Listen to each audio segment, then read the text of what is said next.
Hello guys, welcome back to our channel. Episode ആരംഭിക്കുമ്പോൾ കാണിക്കുന്നത് നെല്ലിശ്ശേരിയാണ്. സച്ചിയോട് അർച്ചന പറയുകയാണ്, എന്താണെങ്കിലും ഇതും അവരുടെ പ്ലാനിൻ്റെ ഭാഗമാണെന്നാണ് എനിക്ക് തോന്നുന്നത്. അതിലവർ മുമ്പിൽ നിർത്തി കളിക്കുന്നതും നമ്മുടെ അച്ഛനെയും. എടോ, താൻ എന്താണെങ്കിലും ഒന്ന് അച്ഛനെ കണ്ട് സംസാരിച്ച് നോക്കിക്കൂടായിരുന്നോ എന്ന് സച്ചി ചോദിക്കുമ്പോൾ, എന്താണെങ്കിലും അച്ഛന് ഗുളിക എടുത്തു കൊടുക്കണം, ഞാനിപ്പോൾ അങ്ങോട്ടേക്ക് പോയിട്ട് വരാമെന്ന് പറഞ്ഞുകൊണ്ട് കുഞ്ഞിനെ ഏൽപ്പിച്ചതിന് ശേഷം അർച്ചന സേതുവിൻ്റെ അടുത്തേക്ക് പോകുന്നു. അതേസമയം സേതു അവന്തിക പറഞ്ഞതിനെക്കുറിച്ചൊക്കെ ഓർത്തുകൊണ്ട് വിഷമത്തോടെ ഇരിക്കുകയായിരുന്നു. അച്ഛൻ എന്തിനാ ഇത്ര ടെൻഷൻ അടിക്കുന്നത്? അവന്തികടത്തി നാളെ രാവിലെ ഇങ്ങ് എത്തുമല്ലോ, പിന്നെ മുറിവും പെട്ടെന്ന് കരിഞ്ഞോളും. ഏട്ടത്തിൻ്റെ പ്രശ്നം എന്താണെന്നൊന്നും എനിക്കറിയില്ല. പ്രശ്നം എന്താണെന്ന് അറിഞ്ഞിരുന്നെങ്കിൽ പരിഹാരം എന്തെങ്കിലും കണ്ടെത്താമായിരുന്നെന്ന് അർച്ചന പറയുമ്പോൾ, പരിഹാരമൊക്കെ ഞാൻ നേരത്തെ തന്നെ കണ്ടെത്തി കഴിഞ്ഞിരിക്കുകയാണെന്ന് സേതുമാധവൻ പറയുന്നു. തൽക്കാലം മോൾ അതിനെക്കുറിച്ചൊന്നും അന്വേഷിക്കണ്ട. ഇല്ലച്ച, ഞാനൊന്നും അന്വേഷിക്കുന്നില്ല. പക്ഷേ എനിക്ക് അച്ഛനോട് ഒരു കാര്യം മാത്രമേ പറയാനുള്ളൂ. അച്ഛൻ എന്താണെങ്കിലും അവന്തികേട്ടത്തിയെ പൂർണ്ണമായും വിശ്വസിക്കാൻ നിൽക്കണ്ട.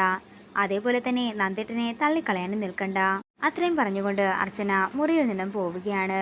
നേരം പുലർച്ചെയാകുന്നു. പിന്നീട് കാണിക്കുന്നത് അവന്തിക നന്ദന്റെ ഒപ്പം ഹോസ്പിറ്റലിൽ നിന്നും നെല്ലിശ്ശേരിയിലേക്ക് എത്തിയിരിക്കുന്നതാണ്. എന്തിനാ ചേച്ചി ഇങ്ങനെയൊക്കെ ചെയ്തത്? എല്ലാവരും എന്തുമാത്രം പേടിച്ചെന്നറിയാമോ എന്ന് അനഘ ചോദിക്കുമ്പോൾ, ഇടയ്ക്കൊക്കെ പേടിക്കുന്നത് നല്ലതാണെന്ന് പറഞ്ഞുകൊണ്ട് സേതുവിൻ്റെ അടുത്തേക്ക് ചെല്ലുകയാണ് അവന്തിക. അച്ഛാ, എനിക്ക് നല്ല ക്ഷീണമുണ്ട്, കിടക്കണം. എന്നാൽ മോള് പോയി റെസ്റ്റ് എടുക്കാൻ പറയുമ്പോൾ അവന്തിക അനഘയും കൂട്ടിക്കൊണ്ട് അകത്തേക്ക് പോകുന്നു. തുടർന്ന് നന്ദനെ പിടിച്ചു നിർത്തുകയാണ് സേതു. നന്ദ, എനിക്ക് നിന്നോട് കുറച്ച് കാര്യങ്ങൾ സംസാരിക്കാനുണ്ടായിരുന്നു. നന്ദ, ഇപ്പോൾ അവന്തിക ഇങ്ങനെയൊക്കെ ചെയ്യാൻ കാരണം നീ മാത്രമാണ്. അതിരിക്കും അർച്ചനയ്ക്കുമൊക്കെ കുട്ടികളുണ്ടായി, അവൾക്കും കുട്ടികളില്ലാത്തതിൻ്റെ നല്ല വിഷമം തന്നെയുണ്ട്. അതൊക്കെ മനസ്സിലാക്കേണ്ടത് നീയാണെന്ന് സേതു പറയുമ്പോൾ, ഒരു കുഞ്ഞിന്റെ അച്ഛനാകാനുള്ള മാനസികാവസ്ഥയിലല്ല ഞാനിപ്പോഴെന്ന് നന്ദൻ പറയുന്നു. നിനക്കും അവന്തികയ്ക്കും ഇടയിലുള്ള പ്രശ്നം എന്താണെന്നൊന്നും എനിക്കറിയില്ല നന്ദ. പക്ഷേ എത്രയും പെട്ടെന്ന് അത് നിങ്ങൾ പറഞ്ഞ് പരിഹരിക്കാൻ നോക്കണം. ഒരു കാര്യം കൂടി ഞാൻ നിന്നോട് പറയാം. അവളെ ഒഴിവാക്കി ജീവിക്കാമെന്നുള്ള എന്തെങ്കിലും മോഹം നിന്റെ ഉള്ളിലുണ്ടെങ്കിലേ അതൊരിക്കലും നടക്കാനേ പോകുന്നില്ല. ഞാൻ ജീവിച്ചിരിക്കുന്നിടത്തോളം കാലം അവള് ഈ വീടിൻ്റെ മരുമകൾ തന്നെയായിരിക്കും. ഇനിയും എന്നെ ധിക്കരിക്കാനാണ് നിന്റെ പ്ലാനെങ്കിൽ എനിക്ക് പല തീരുമാനങ്ങളും എടുക്കേണ്ടതായി വരും. ഇത് കേൾക്കുന്ന നന്ദൻ പറയുകയാണ്, അച്ഛൻ എന്ത് തീരുമാനമെടുത്താലും ഞാനത് അനുസരിച്ചോളാം. പക്ഷേ എനിക്ക് മനസ്സമാധാനത്തോടെ ജീവിക്കണം. അതിന് തടസ്സമായി എൻ്റെ ജീവിതത്തിൽ എന്തുണ്ടെങ്കിലും അതൊക്കെ തുടച്ചു നിൽക്കാനും ഞാൻ തയ്യാറാണ്. പിന്നെ ഒരു കുട്ടിയുണ്ടാകുന്നത് മാത്രമല്ലല്ലോ ജീവിതം.